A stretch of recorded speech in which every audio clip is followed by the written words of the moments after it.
For this episode of Museums Without Borders, we are joined by Dr. Shobha Talangala, currently working on the collections at Jayalakshmi Vilas Mansion in Mysore as a consultant for the Deccan Heritage Foundation, India.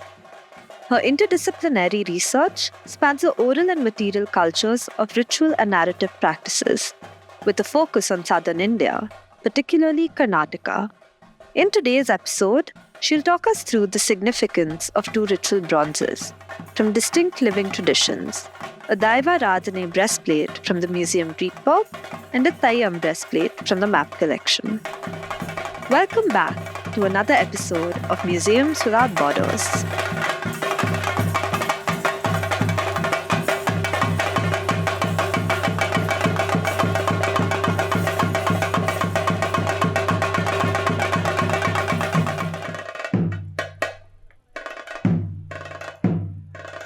In this episode of Museums Without Borders, I'll be looking at two breastplates, one from the collection of Museum Rietberg in Zurich and the other from the collection of MAP Bangalore.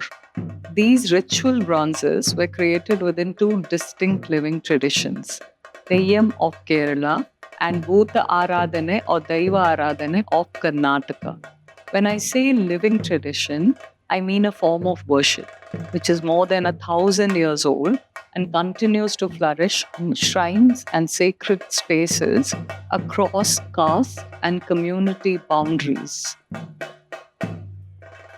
The Rietberg breastplate, dated to the 20th century, is that of the androgynous deity Jummadi, who combines both male and female aspects. It is from the Bhuta Aradhane or Daiva Aradhane tradition of Tulunadu, the land of Tulu speakers, now called South Karnataka. The Thayyam breastplate from MAP, on the other hand, is believed to be older and identified as Bhagavati, a powerful mother goddess worshipped throughout northern Kerala.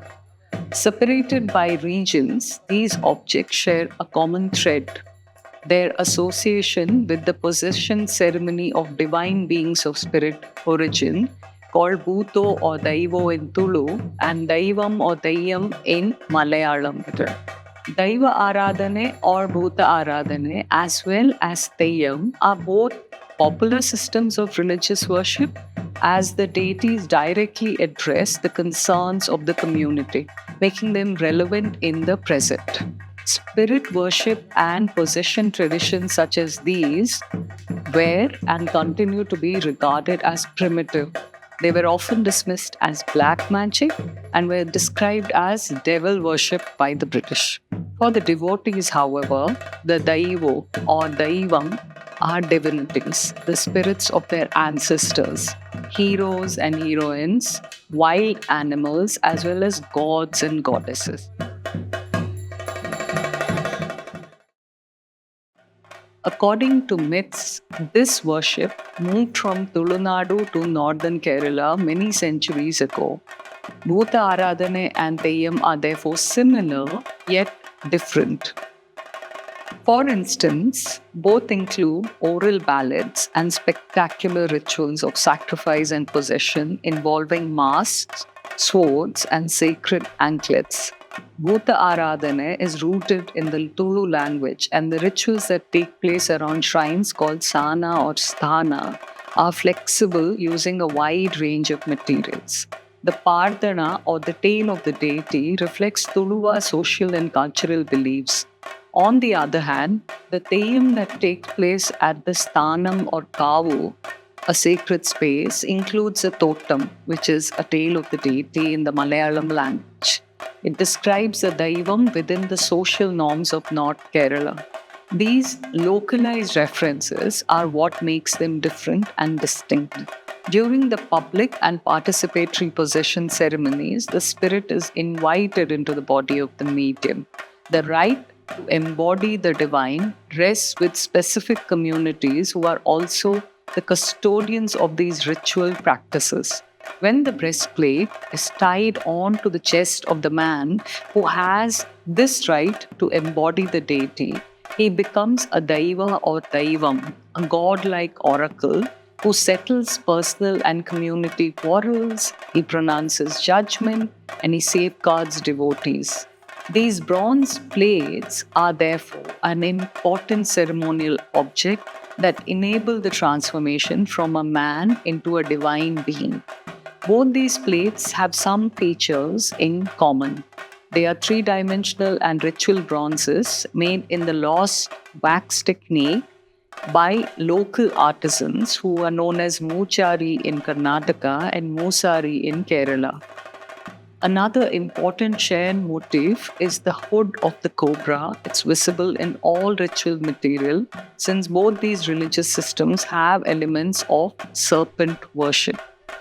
The Jummade plate from the Reedwork collection is in the Tuluva style. These are usually limited to the torso and include a prominent belly in their depiction of fertile femininity. In this instance, while the plate seems to have been cast as a single piece, multiple rows of decorative borders framing the breastplate have been added later. The protruding navel emphasizes the belly. The characteristic feature of the serpent's hood is very prominent above the shoulders, and it recurs as a pair of coiling snakes on the upper curve of the breast. In the case of the Teyyam plate of Bhagavati, it's larger with a more stylized formal quality. The frontal aspect is flatter due to the stomach being less rounded. It is longer and extends in both directions with the tie starting at the neck and ending much below the belly. The serpent motif here encompasses the entire plate, framing the shoulders as it does in the Jummadi bronze, though it ends similarly. The three-dimensional aspect of both these bronzes with their lifelike curves signifies a life force, befitting the ritual material of living traditions deeply rooted in ancient belief systems.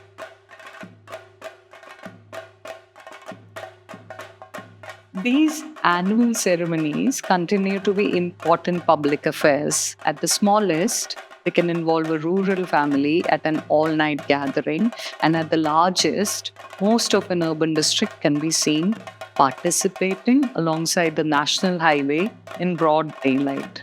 The Daivas and the Daivams, in their thousands, remain important in the daily lives of their followers to this day for the resolution of disputes, mental and physical healing, and as the guardians of their land and lives.